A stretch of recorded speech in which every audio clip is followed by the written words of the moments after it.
by the President Biden that essentially is preventing entry of non-citizens into the United States.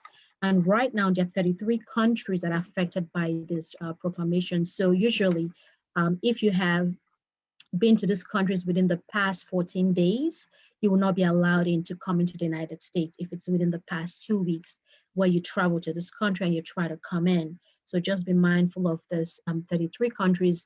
If you know someone who has traveled and is trying to come back, just let them know that you will not be allowed in if you've been there within the past 2 weeks. You need to wait a little bit more or go to a third country and then come in from that third country into the US. So this is still in effect as of this month, the restrictions if you're traveling from these countries back into the United States.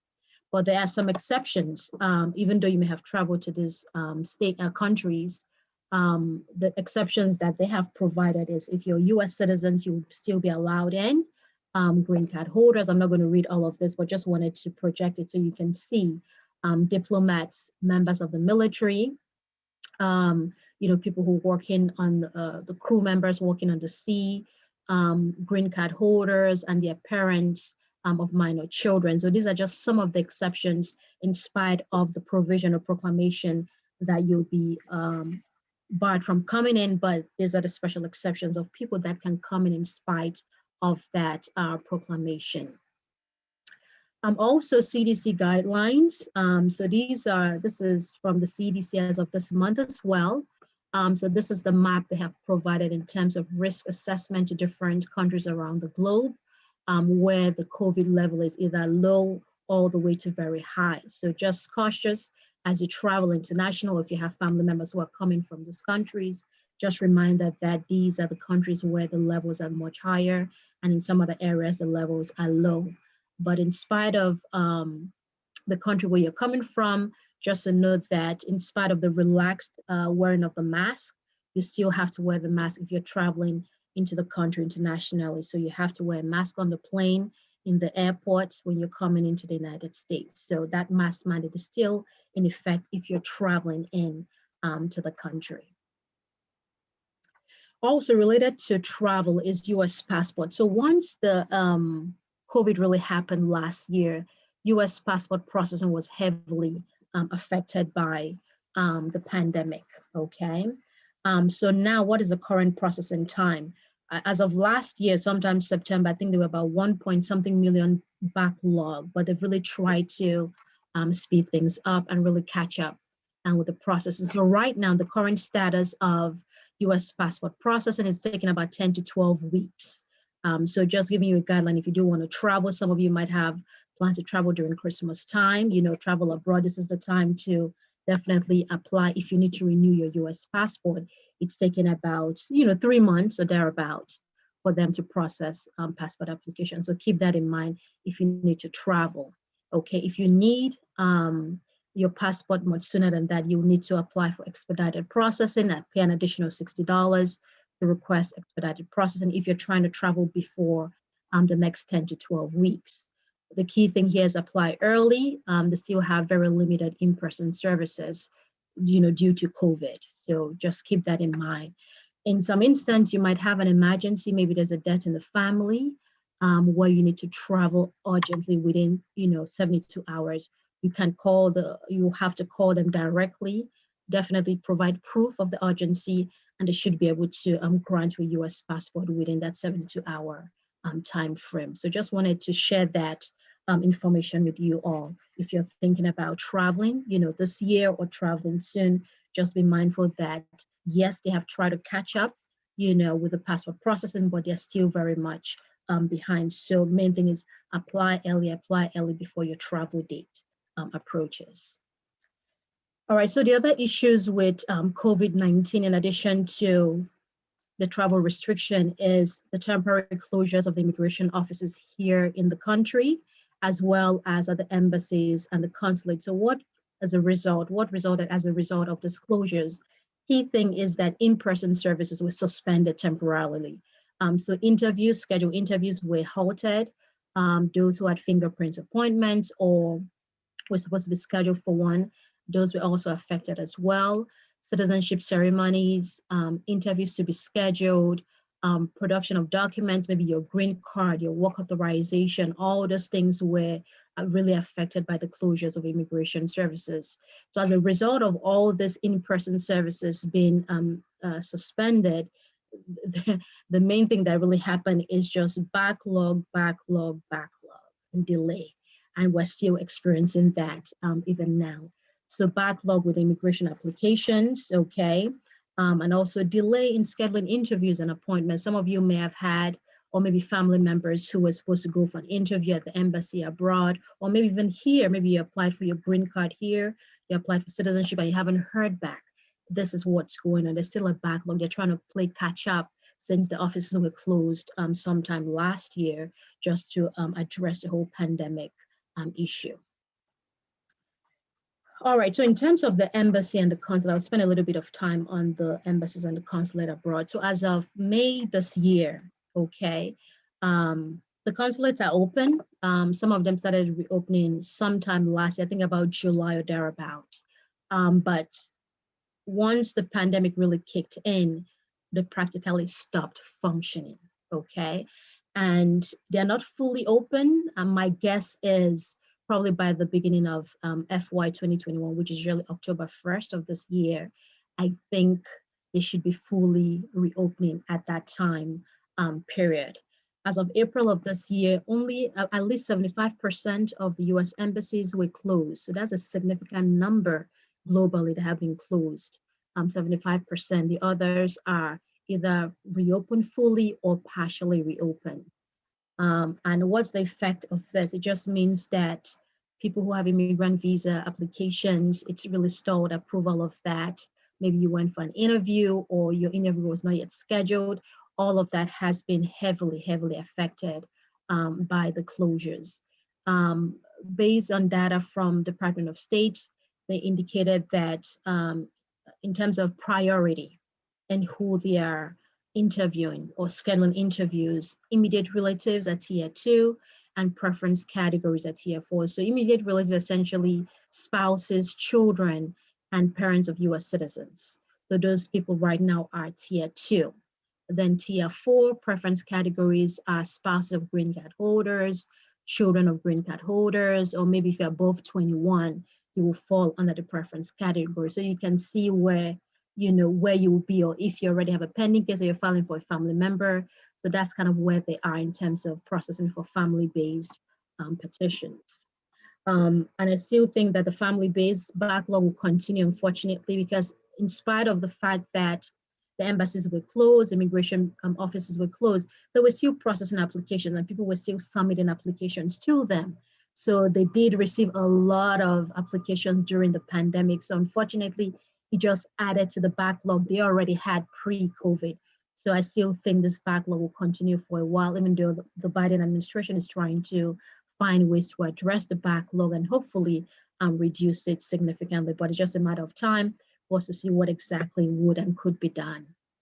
Some of the suggestions that have come up as a way to address this backlog, some immigration advocates are saying, why don't we have video interviews? Wouldn't that help?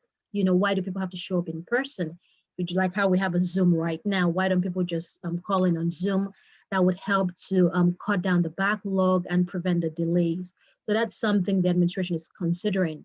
In terms of the embassy, this is going to be an issue, having video interviews, because by law, by statute that Congress has passed, it mandates that the immigrant must appear in person at the embassy.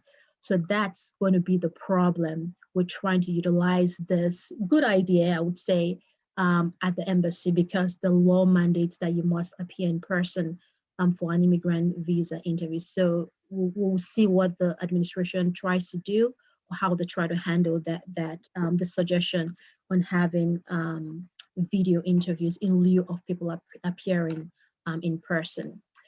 But I do think as the year progresses, a lot of people are taking the vaccine in the US. I think over 50% of adults have taken the vaccine.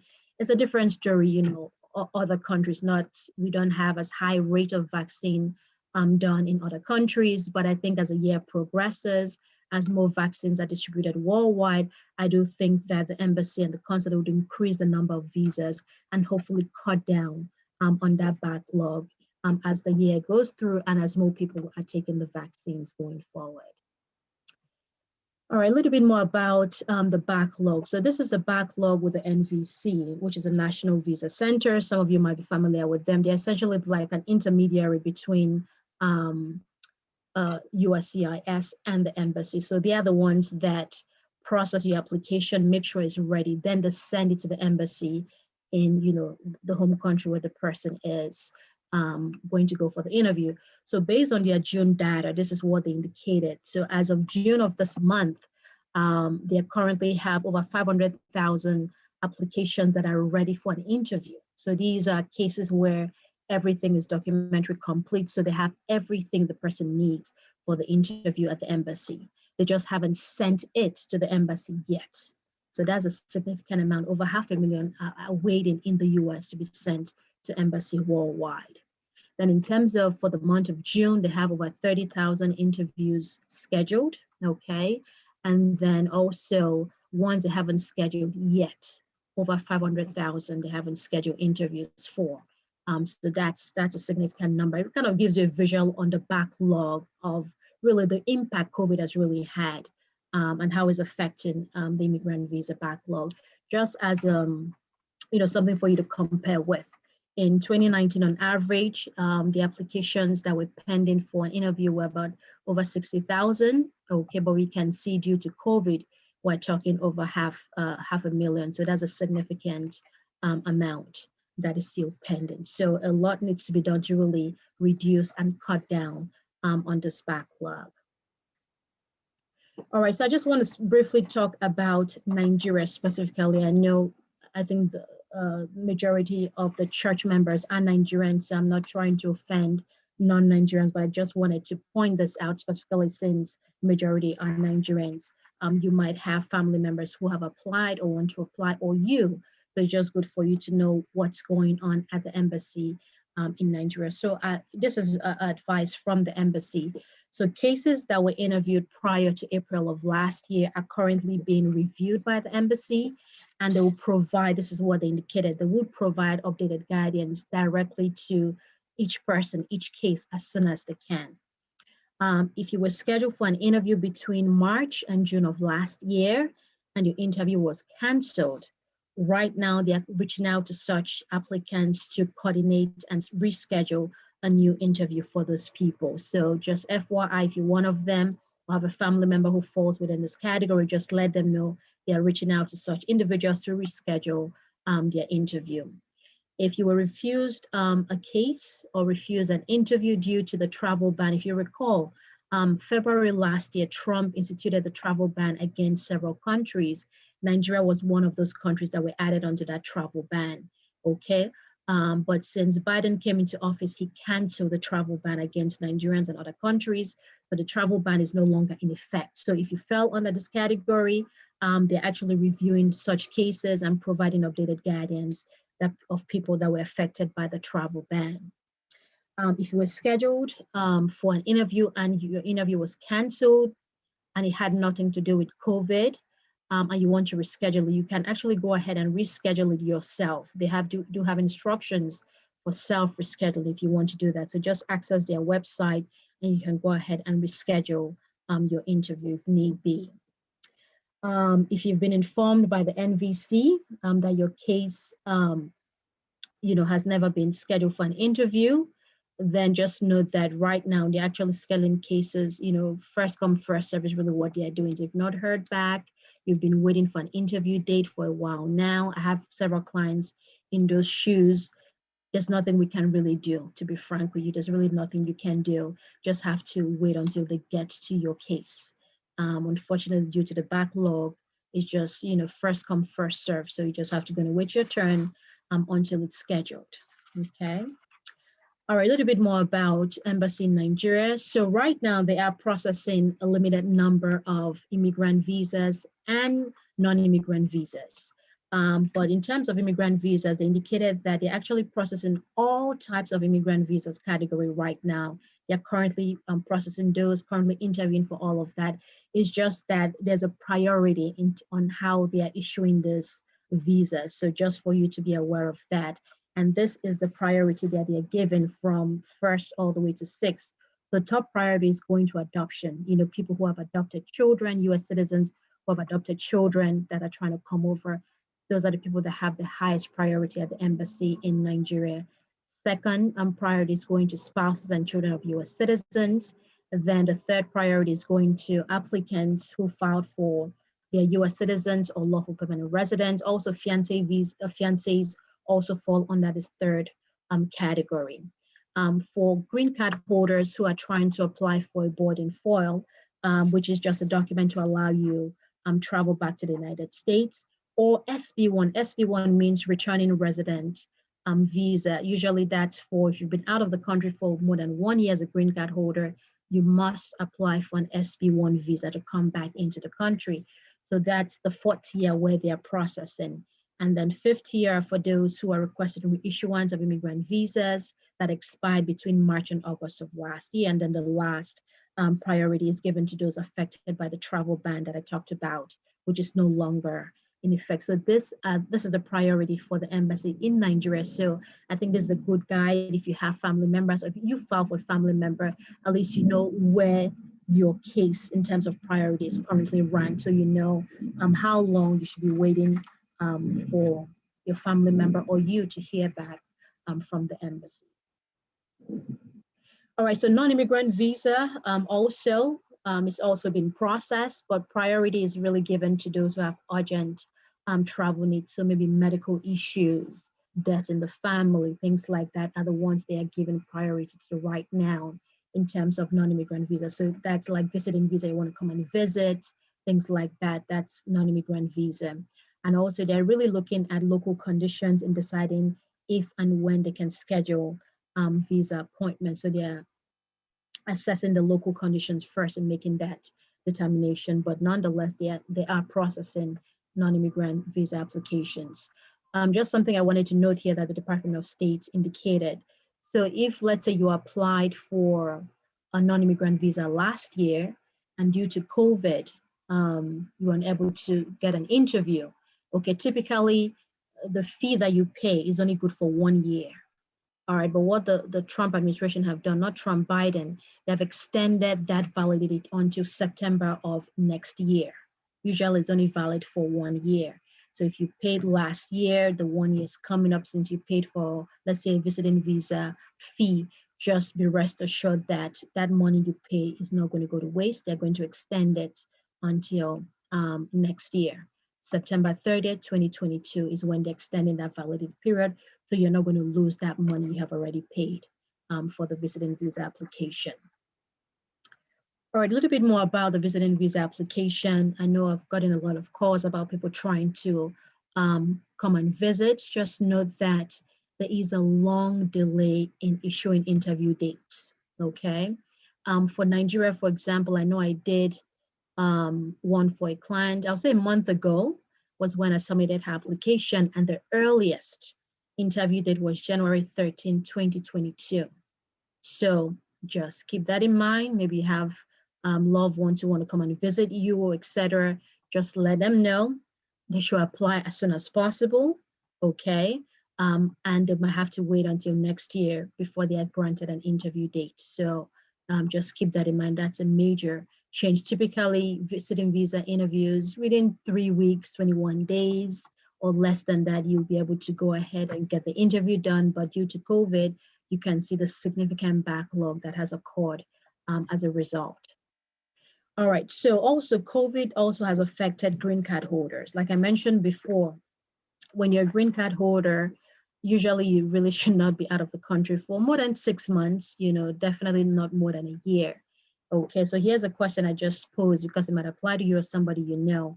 I'm a green card holder, and due to COVID-19, I have been outside the country for more than 1 year and do not have a boarding foil, you know, what should I do?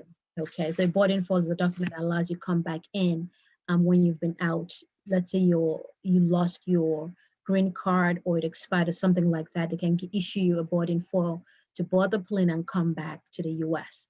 So what should you do in this case where you've been out for more than 1 year and you will not be given a boarding foil? So the key thing here you have to do is, if you've been out for 1 year as a green card holder, you must apply for the SB1 visa, that's the returning resident visa, to come back in. Why? Because when you're out of the country for more than 1 year as a green card holder, technically your green card is invalid. A lot of people don't know that. It's no longer valid. So you have to apply for a new visa to come into the country. But my personal tip to you, due to COVID, I would say, uh, um, cautiously take this tip. I would say maybe try to come back in without applying for the S1B visa, the returning resident visa. We've noticed that some airport officials are giving some flexibility to people coming back based on COVID. Okay, but just note that it's really at the discretion of the officers. They don't have to let you in, so just keep that in mind if you're trying to do that, that you may not be allowed in, or you may be allowed in. All depends on why you stayed out for that long. But my advice would be come back as soon as possible, okay? And make sure you come with evidence that your trip abroad was temporary. Let's say you have a return ticket showing that you only plan to travel for 2 months, but due to COVID, you ended up staying for 8 months, okay? Have proof showing it was temporary, have proof showing that you have strong ties to the United States and you have stuff that you're coming back here for, okay? But the sooner you come back, the sooner that they are likely, I would say, to allow you in without applying for the S1 SB1 visa. Okay, just a little tip there that I wanted to share with you. All right, so a little bit more about the closures and the effects of COVID. We've talked about the embassy. Here in the United States, there's also, COVID also affected several things as well. We noticed that receipt notice is typically when you apply for an immigration benefit in the US, usually within 10 days, I would say maybe 2 weeks thereabout, you will get a notice indicating that it's been received and the next step. But due to COVID, the delay has really been significant. I mean, I've been waiting for receipt notice for like 2 months on cases I have filed. Fingerprint notice, some I haven't seen for months, interview notices, immigration documents, maybe you're waiting on a green card, work authorization, or maybe approval of your case. So all of this really have been delayed due to the closures that the immigration office experienced here in the United States. So these again are the negative impacts that COVID has had on immigration services. So if you do have an application pending or you're trying to file one, just keep in mind that some of these documents might take a while before you receive it, but it's still being processed. It's going to take longer than usual for it to come through, okay? So in terms of the Baltimore office, just to give you, idea on in terms of length of process, I just put up two, the most common applications, the green card application, the form I-485. So right now it's taking them about 19 months to about 42 months in terms of processing, okay? So that's 19 months, that's over a year too. We're talking 3 years plus for them to process green card application. So that's very, very significant. So just if you do have application pending already, just hold tight, be patient. They're working on it, but the delay is quite significant. On the other hand, citizenship application, okay, it's much shorter. Range is about 7.5 months to 16.5 months. And I can vet that that's what is taken because I did have an interview last week with a client. We filed October last year and her interview was this past Friday, which is not too bad.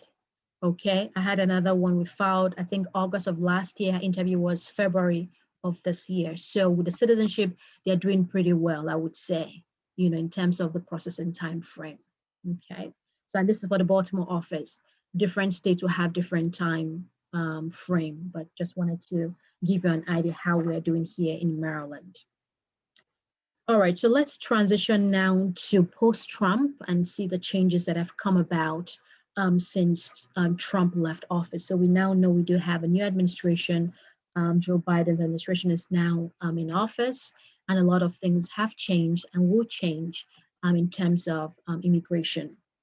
All right, so for one, even before Biden took office, he already had an immigration plan in place. And his main thing is really just to try and make the system fair and just. Very different approach from the prior administration. Trump was more of anti-immigrant, a lot of resistance to immigration, a lot of hostility against immigrants. But Biden is essentially the opposite of that. He's really trying to ensure a fair and just system, as well as ensure security and safety as well. Some of the key things that Biden is really looking to do is really undoing a lot of the Trump immigration policies.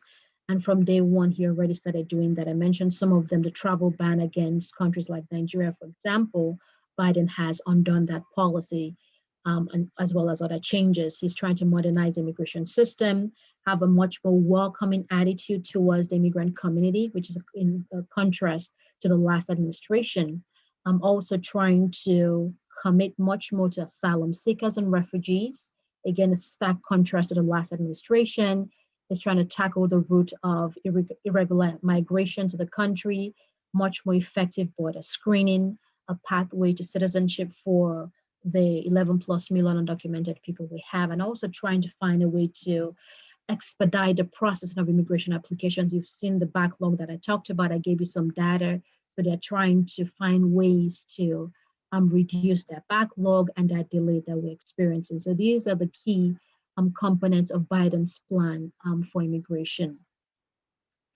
So during his first 100 days, he has done many things, or the administration has tried to do a lot of things. Just some of them I'm going to highlight. I mentioned the travel ban has been rescinded. The one that has to do with Nigeria, and the other ones as well that were in existence, Burma, Iraq, all those countries that had a travel ban. Also the Muslim ban as well, where certain countries with predominantly Muslim were banned from coming into the country. That policy has been canceled as well. Public charge rule, I think the last time I was here last year, I talked about the public charge rule. That has also been canceled as well. This bullet point number 4, if you've filed an application before, you probably know what this is, but unfortunately the last administration, when you submitted an application and you left a spot blank that didn't apply to you, they rejected the application. So let's say you don't have a middle name, or let's say they ask how many children you have, or list the name of your children, and you only list 2, but it was space for 5. If you don't fill in those 5 spots with NA, not applicable, they will send back the application. It just made no sense, so they're rejecting applications for leaving spots blank. So Biden has stopped that policy because it wasn't effective at all. Citizenship tests, they were trying to implement a new, much harder citizenship test. It was meant to go into effect December 1st of last year. It was now going to be more questions that were going to be asked, much more difficult questions, but Biden has stopped that as well and reverted to the old 2008 civics test portion. Also, immigration fees were going to increase October 1st of last year. In some cases, as high as 85% increase was going to happen. Those have also stopped as well for now. And then, the administration also issued a notice asking for the public's input on how to make the immigration system much more accessible, which I think is very telling of this administration, that they're actually trying to get the public's view, the public's feedback on what they can do to be better. So I think that's a significant contrast to the prior administration. Other things Biden has done, he's issued a proclamation. He stopped the building of the Trump wall. That's no longer in effect. And also this number 9, I think is very key. They're trying to authorize appointment of attorneys at the government's expense. So just a little background. Immigration law is very different from your regular criminal law. In criminal law, if you can't afford an attorney, the government will provide one for you, public defender, etc. Immigration law doesn't do that. By law, that doesn't typically happen. You have to pay for your own attorney to represent you. So what Biden is trying to do here is now allow the government to pay for immigrants. Let's say you're in deportation proceedings, the government will pay for you to have an attorney to represent you. That is major, that is significant improvement, very different, very major change in the immigration law that we do have. Also, they're trying to ensure that DACA is still in effect. The Trump administration was trying to cancel DACA. There was a lot of litigation with DACA, went to the Supreme Court trying to terminate DACA, but it wasn't successful. So DACA is still in effect. And the Biden administration has agreed and are working to strengthen the DACA program and ensure that people who qualify can actually apply for DACA. And lastly, there's also been a lot of talks about how to reduce the application backlog.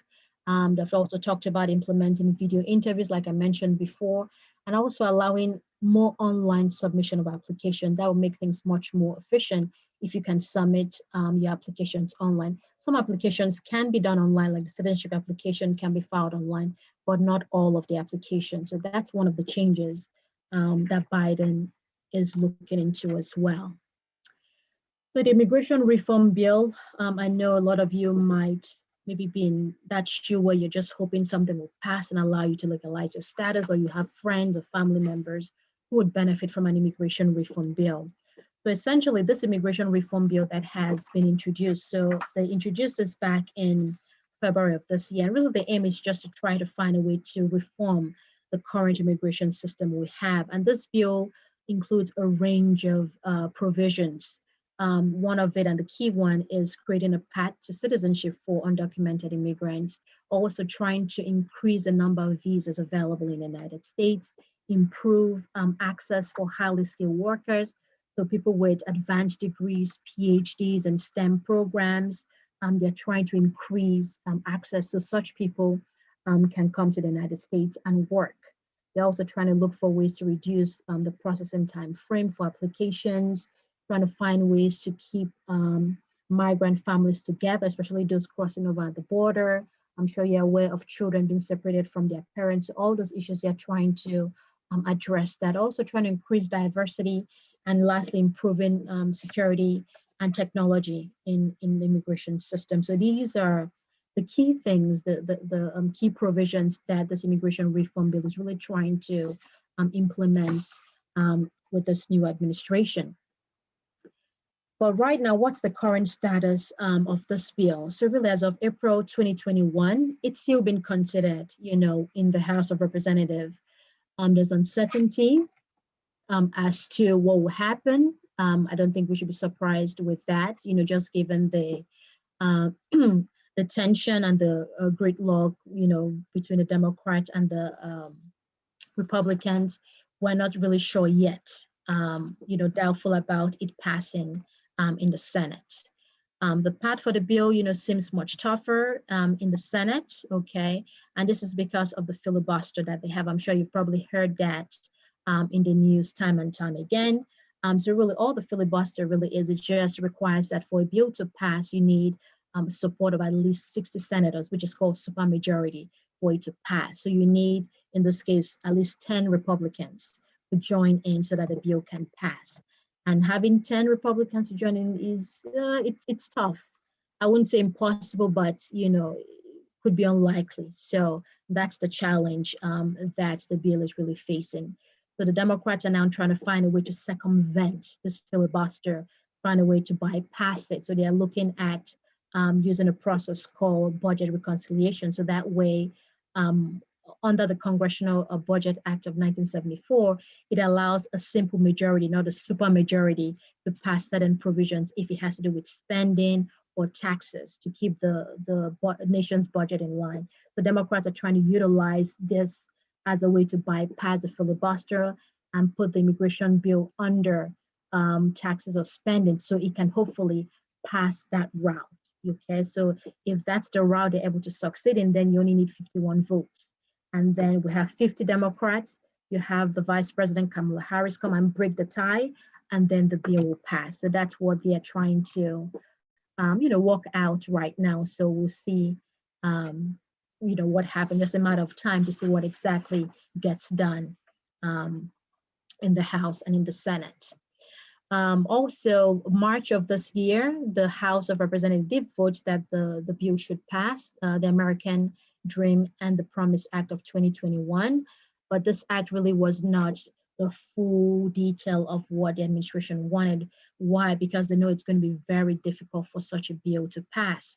So all they did was just kind of reduce it to things they think are likely to succeed and likely to pass. So that's what they did in the House of Representatives. So hopefully, if the bill does pass, they believe that if it does pass, over 2 million people, dreamers, will have a path to citizenship, okay? And then over 300,000 people that have temporary protected status would also be able to have a longer term legal status in the country. So that's what we're hoping for with the reform bill. But like I mentioned, it is going to be a tough challenge given the tension and the gridlock with Democrats and Republicans in the House and the Senate. But if the Democrats are able to bypass the filibuster and hopefully pass the bill, then that will be a great bill that will pass. That will certainly benefit millions of people. And I'm sure some of you here or listening might benefit from it or have family members that will benefit if the bill does pass. All right, so let's transition now to the diversity visa lottery. Just briefly, I'm just usually mention this. I think sometimes people are not aware of it or think they won't qualify, but is a lottery program. So all that it is just Congress has mandated that every year 50,000 diversity visas should be awarded on an annual basis.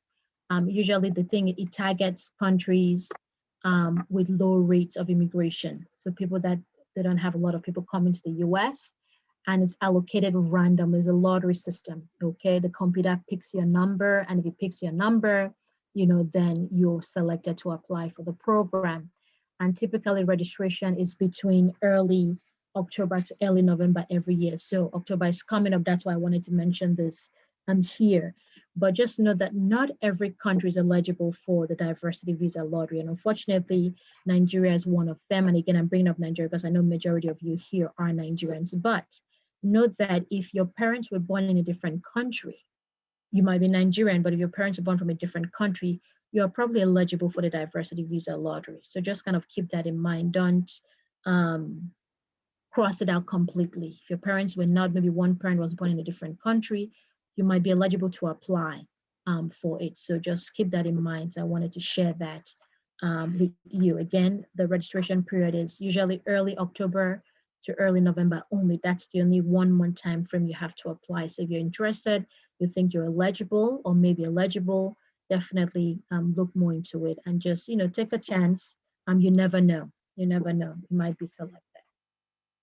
All right, DACA recipients is also another thing I wanted to cover. So effective December of last year, USCIS, which is US Citizenship and Immigration Services, are accepting applications for DACA, even if it's your first time.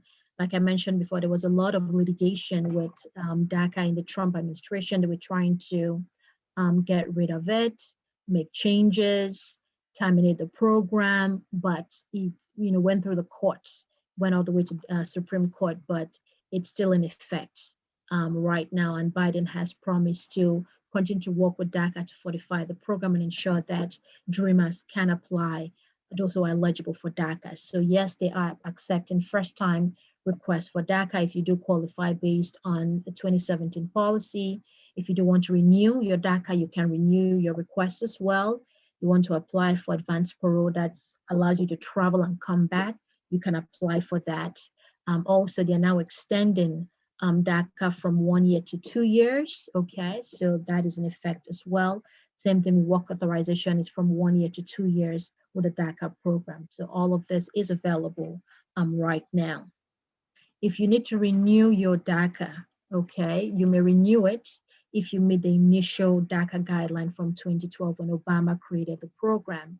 But these are just the key guidelines. You didn't depart the US on or after August 15 of 2012 without advance parole, okay? You have lived in the United States since that time, since your most recent request.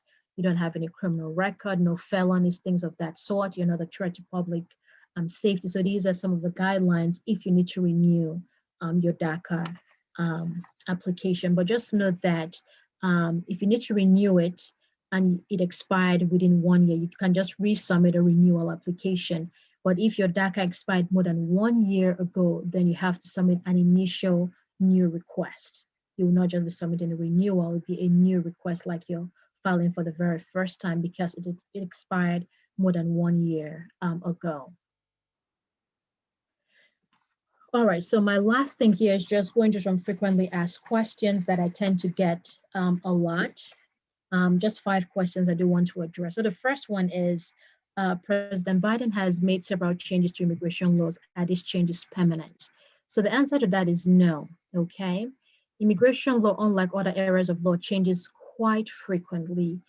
A law could be in effect today and it will change tomorrow. And I've experienced that many, many times. Like literally within hours, the law changes. Okay, that's how immigration law is.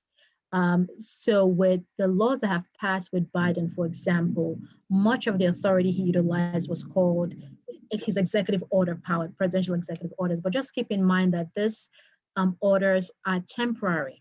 Okay, the next administration can come in and reverse it.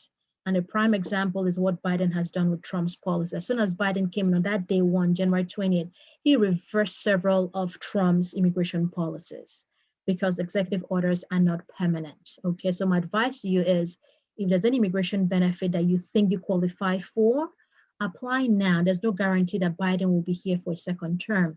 Okay, so I would say take advantage, apply now if you think you qualify for an immigration benefit. Just do it now, don't wait. The law changes so fast. You might say, okay, maybe down the road I apply. Don't do that. Do it now because the laws could change within a blink of an eye. Second question, when is the immigration reform bill likely to pass? You know, like I mentioned, in April, Biden had presented the bill to Congress and asked them to pass the reform bill. There's really no time frame on when or if they would actually pass the bill, like I mentioned, because of the gridlock, the tension between the two political parties. I'm sure you're well aware of the resistance, especially from the Republican part, you know, and senators on immigration. So we really don't know. I really can't give you a time frame on if or when the bill would pass, but it's just a matter of time, and we hope that it does pass. All right, next question. Can I apply for multiple immigration benefits? Certainly you can, yes. It is possible that you can apply for multiple benefits. Let's say maybe you're on an F1 now, you want to apply, maybe a family member wants to apply for you, an employer wants to apply for you. It's possible to have multiple benefits pending at the same time. So I would say consult with an immigration attorney to see what benefits you're eligible for, or can guide you in the process on how to apply for the multiple benefits. But it is possible you can have multiple benefits pending at the same time with immigration services. Next question, I want to change my current immigration status to another status. Can I do that? Yes, that's possible to change. Let's say you came on a B2 visa and now want to go to school, want to get your F1 visa. It is possible, but a key thing to keep in mind is you must make that change while you're in lawful status. A lot of people miss that point. They want to go to school, for example, they come on a visiting visa, that status lapses, and then they want to apply. You cannot, once your status lapses, you cannot change to another status. Okay, so if, like I said, you came on a visiting visa, for example, want to go to school, you must apply for the change to F1 while you're still under that visiting visa status. Don't wait for it to expire, then try to apply. No, it's going to be denied and you subject yourself to being removed from the country. So yes, it is possible. You just must apply while you are still in lawful status.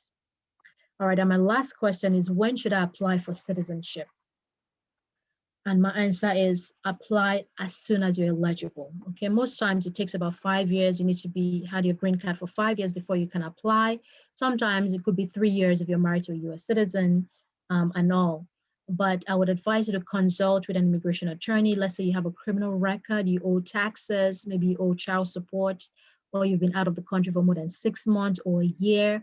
When you have some issues like that, I would say, you know, talk to an immigration attorney before you apply. But please, just apply for citizenship, because sometimes people's actions can negatively affect your eligibility. And why I'm saying this is I got a call, I think 2 weeks ago, thereabout, from a client who informed me that he was falsely accused of attempted rape. So sometimes it's not your action that will prevent you from getting citizenship. It might be somebody else's action. If somebody's accusing you of something like that, unfortunately, that information is going to go with you, okay?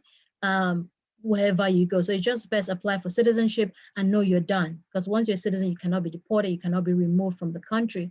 But if you stay as a green card holder forever and ever and ever, anything can happen. Yes, you might be a law-abiding citizen, a good Christian, but somebody can accuse you of something, and maybe there's no evidence to show otherwise, and then you have that record, you know, against you that will prevent you from applying for citizenship. So just do it as soon as you're eligible. get that over with, and just enjoy being a citizen. That way you can travel. Like you want to move out of the country, you can move out and relocate wherever you want to relocate to. Okay.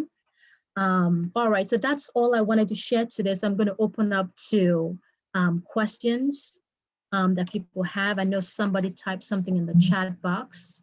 Let me see if I can retrieve it. Okay, so the question I see here is, what if I overstayed for 40 days in the US after my visa expired in May 2021? All right, so my question to you is, there's a difference between visa and I-94. So I will need to know the date on the I-94. So the I-94 is what controls how long you can stay in the country. A lot of time people confuse the visa and the I-94. The I-94, that's the date stamped in your passport when you come into the country. That's the date I need, not the date on the visa. The date on the visa does not control. All a visa is a travel document. A visa allows you to board a plane and come here. A visa does not authorize you to remain in the United States. It's the I-94. It's the stamp on your passport at the airport. That is what you go by. That date is what you go by. So just keep that in mind. So I'm not sure what date. If it's a visa, it's not the visa date I need. It will be the date on the I-94 that I need.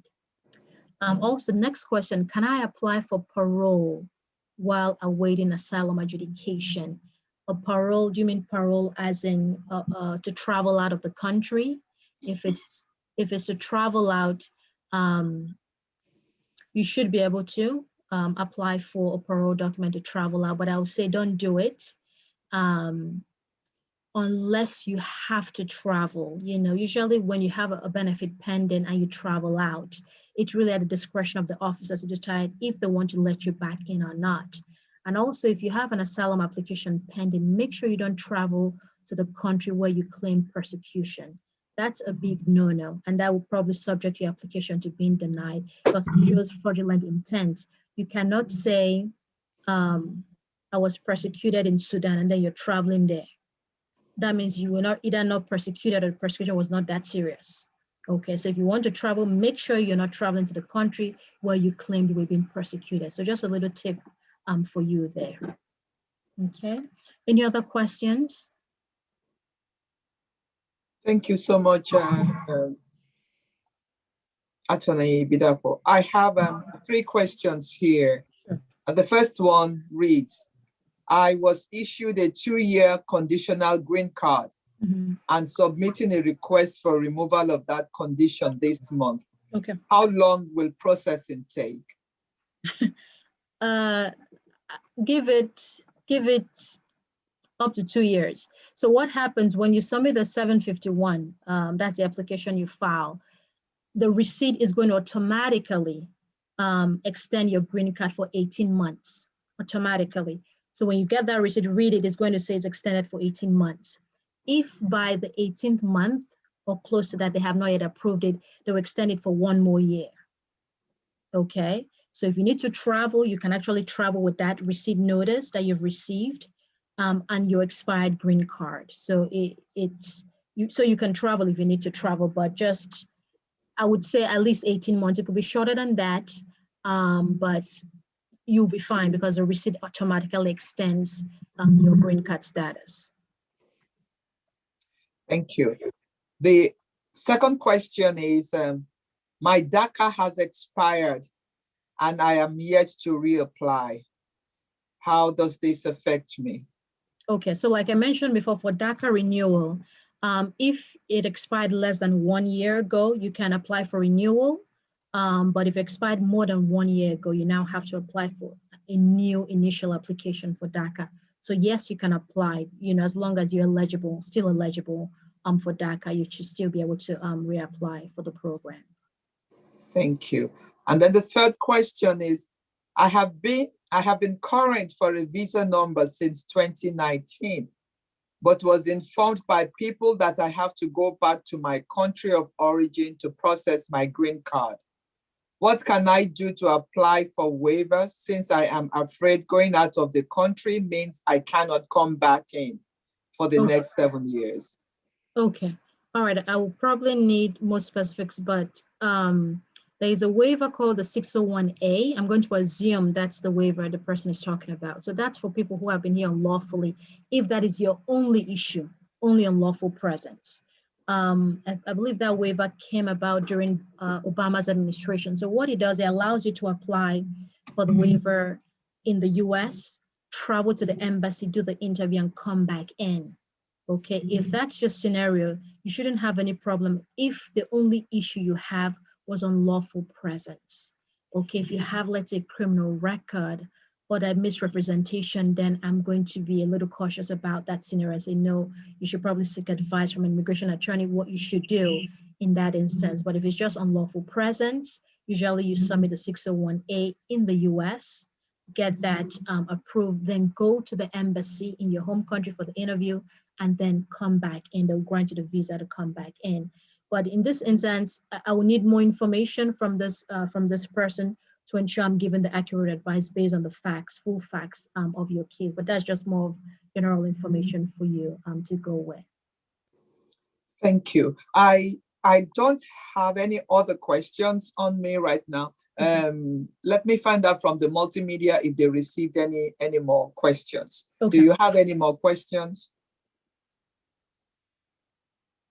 Multimedia, do we have any more from the anonymous poll?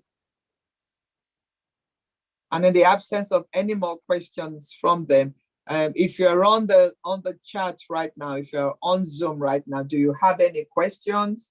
Do you want to ask any questions?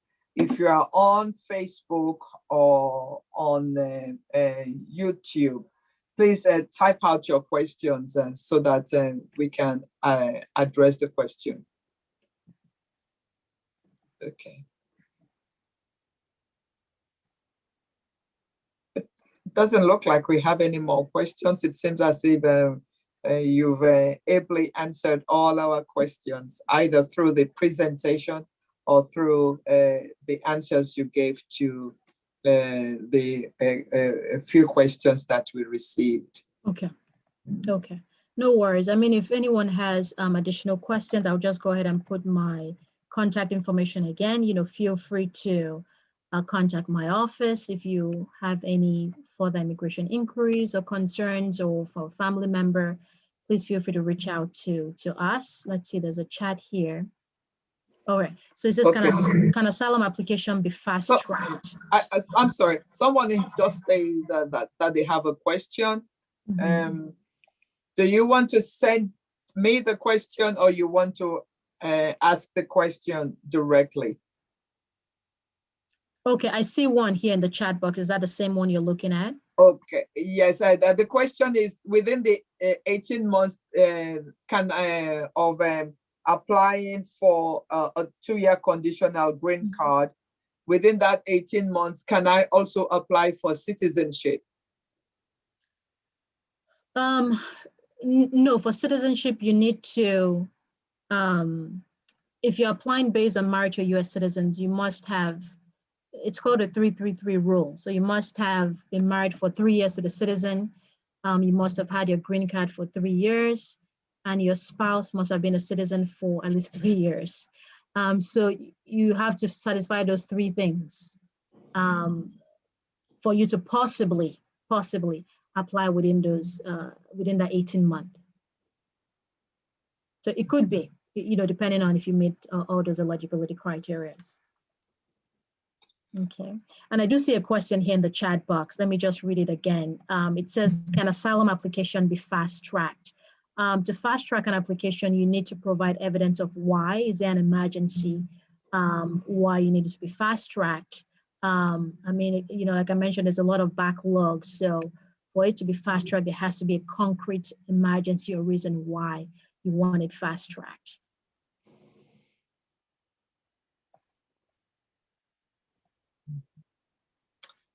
Thank you. I don't see any more questions, and we haven't received any more from Okay. Thank you so much, Attorney Ima. We are so grateful. Thank you. And you've virtually answered all the questions that we had concerning immigration. And I'm sure that so many have been blessed by your presentation today. Thank you so much for sparing this time to be with us. We do appreciate you, and we thank you. We look forward to seeing you again, maybe by the time the Congress has taken a decision on what they're doing with the bill that is on their desk, and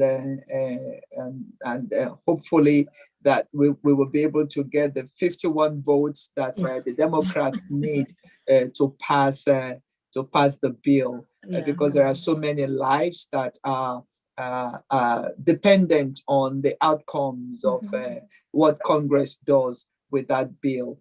We want to thank you, and we look forward to reaching out to you again and again and again and again and again. Thank you so much. We're like Oliver Twist. We're always coming back. Thank you so much. I appreciate it. Thank you. Thank you so much. Thank you. And for everyone that has joined us today, we thank you for joining us on any of our platforms. We hope that this time spent with Attorney Ima has been very enlightening for you. And please don't hesitate to contact her, to reach out to her directly if you have any immigration issue that you really think that you want to see her privately on. Her information are on the screen, and I'm sure that and she would be available to attend to your immigration needs. Thank you for joining us, and we look forward to seeing you again on this platform on Tuesday for our Bible study. Again, thank you so much, Attorney Ima Ibidapo. Thank you. And have a wonderful rest of the evening. Thank you. Thank you. Thank you, everyone. I really appreciate it. Thank you. Thank you. God bless you. God bless you.